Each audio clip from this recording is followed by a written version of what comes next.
Hi everyone, let me introduce you to Mr. Busby. I found Mr. Busby while walking my dog. It was pretty chilly outside, probably under 45 degrees, and I found him on the sidewalk. I actually passed him up because I wanted to help him, but I didn't know how or how to pick him up without him possibly stinging me.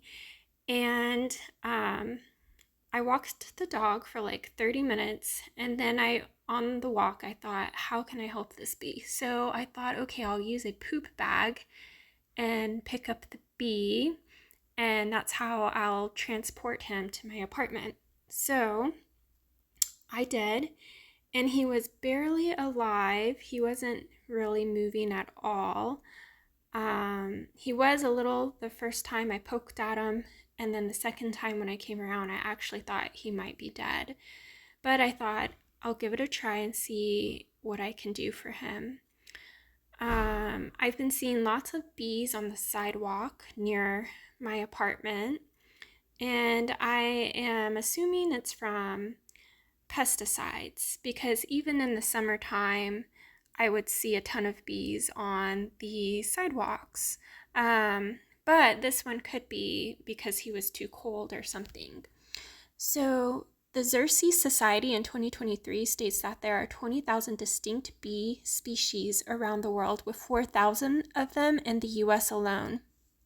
From 2006 to 2015, approximately 25% fewer species were found. So, I don't know if y'all have heard about skip mowing in May, which could help save the bees. So, bees are not pests. We can help bees in different ways. One is by not mowing your yard for a month, maybe in May. So bees are our friends, and bees and our other pollinator friends, such as bats, butterflies, wasps, and other insects and small mammals, help carry and spread the pollen, which helps to fertilize and produce the fruits and vegetables that we eat, and so do other creatures in our ecosystem. Earth Day in 2022, research proves that 1/3 of the world's food supply relies on bees. Approximately 75% of the world's crops depend on pollinators. The bee is considered an endangered species, which means that they're close to becoming extinct, and if we don't do something now, so they are very sensitive to pesticides, climate change, destruction of habitats, and disease. Bees are a necessity to our ecosystem, and without them, worldwide starvation would start to take place and every species and plants would start to go extinct. Earth Day in 2022 reasons that many species of animals depend on bees for their survival because their food source, including nuts, berries, seeds, and fruits, relies on insect pollination.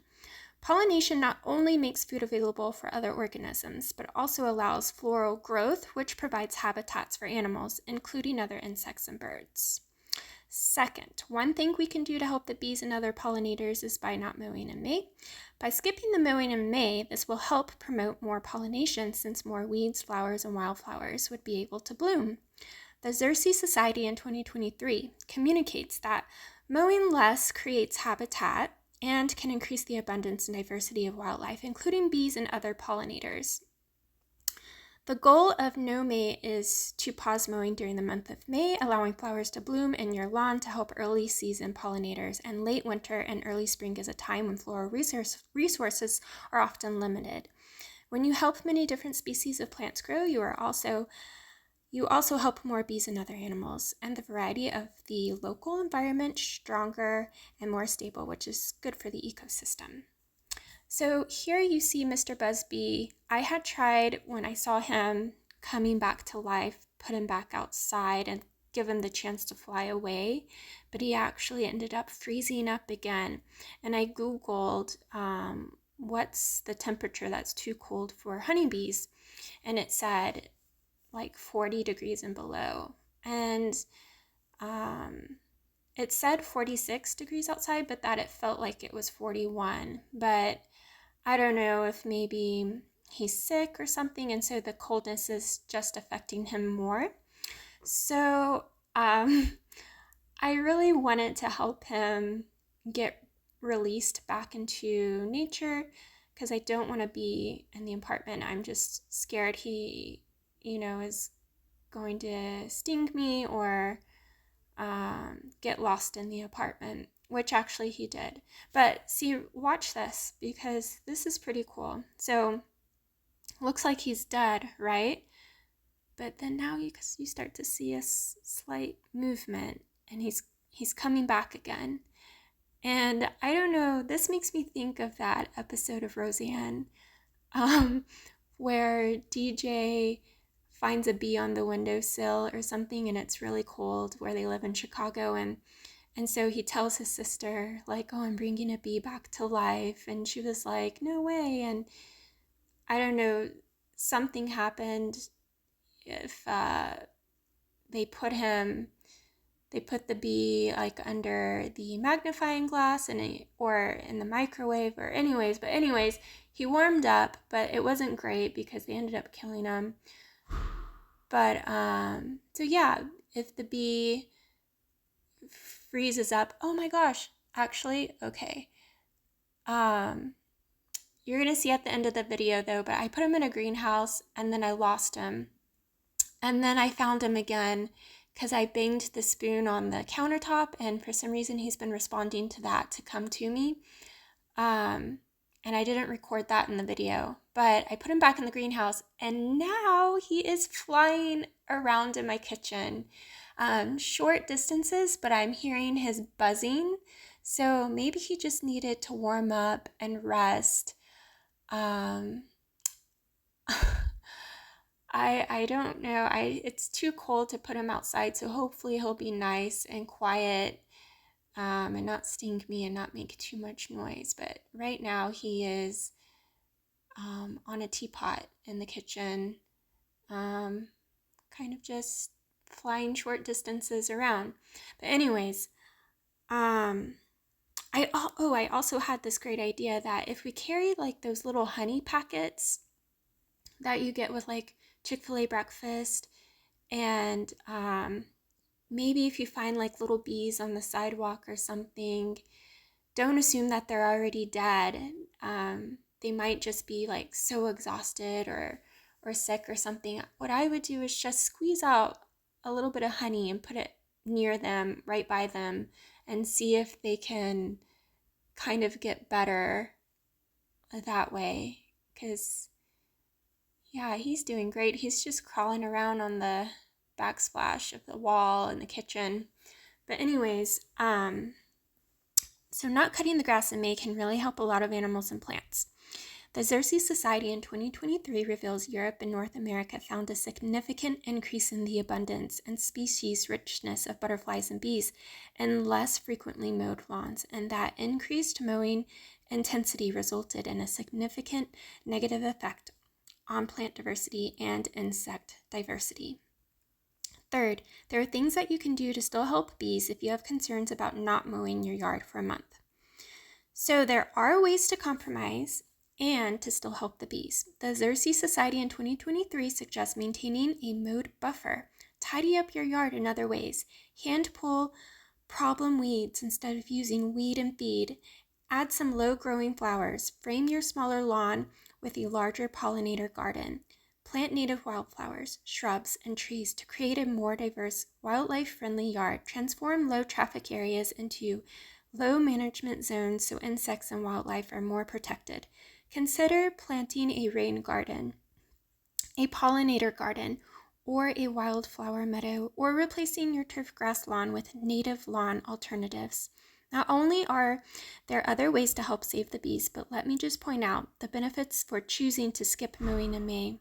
The Xerces Society in 2023 states, studies indicate that less intense mowing practices lead to fewer pests, save water while increasing drought tolerance, reduce air and noise pollution from gas-powered lawn equipment, and save time and money.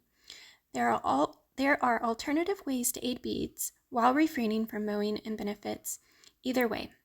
Lastly, if we skip mowing in May, we could help save the bees and the world. Today I told you why bees are not pests, how we can help bees, and things you can do to still help bees if you have concerns about not mowing your yard for a month, and I'm sure you can find a way to help the bees in your own way, in one way or another. Thank you for listening, and I hope you can do your part in saving the bees and making a difference in the world. And I'm going to try to do a follow-up video as well to let you know how Mr. Busby is doing. And hopefully I can be able to release him back into nature. Hopefully I won't lose him. Hopefully I won't step on him by accident. Right now he's just exploring the apartment. It seems like he was buzzing around a little bit earlier, and you can probably see in the video he's fluttering his wings. He wasn't really making a buzzing sound there, but it seems like as the hours go on, he is improving, because the buzzing sound that he's making now is definitely a new improvement, as well as being able to fly the short distances. It's going to be cold here for a few more days, and I don't know. I hope he would be strong enough to find his hive or wherever they go to keep warm. Right now he's trying to crawl into a crack in the dish cabinet. So I'm not sure if he'll be able to survive if I let him go. I might have to find a potted flower plant with some pollen in it, to see if maybe he can hang out with me until it warms up a bit here. I did put some honey, like you saw, on a container lid, and at the end you'll see a clip of what my little greenhouse looks like, but I don't have any flowers. I did put a drop of water in the spoon if he needs water, and then I also had bee pollen supplements, but they're kind of old, but I've been taking them for myself still. But I crushed up one and I put it in there next to the honey, and I don't know if he's had any of that, and that if that's what's caused him to gain some strength. But every time I put him outside, you can see he's struggling. You're gonna see in a second, it's so sad. There he is falling. And he gets so slow in his movements. But so here he is. I had let him, I guess, thaw out. He really didn't completely freeze, but you can see I put water on the leaves there on that plant to see if but he didn't want to drink it. But I let him thaw out in the greenhouse, and it took a while. I would say like maybe 20 minutes for him to start finally moving around, and then like maybe 30 minutes to then start crawling around. So there he is. He doesn't like the greenhouse, and he escaped. And you're gonna see him scratching on the window of the greenhouse.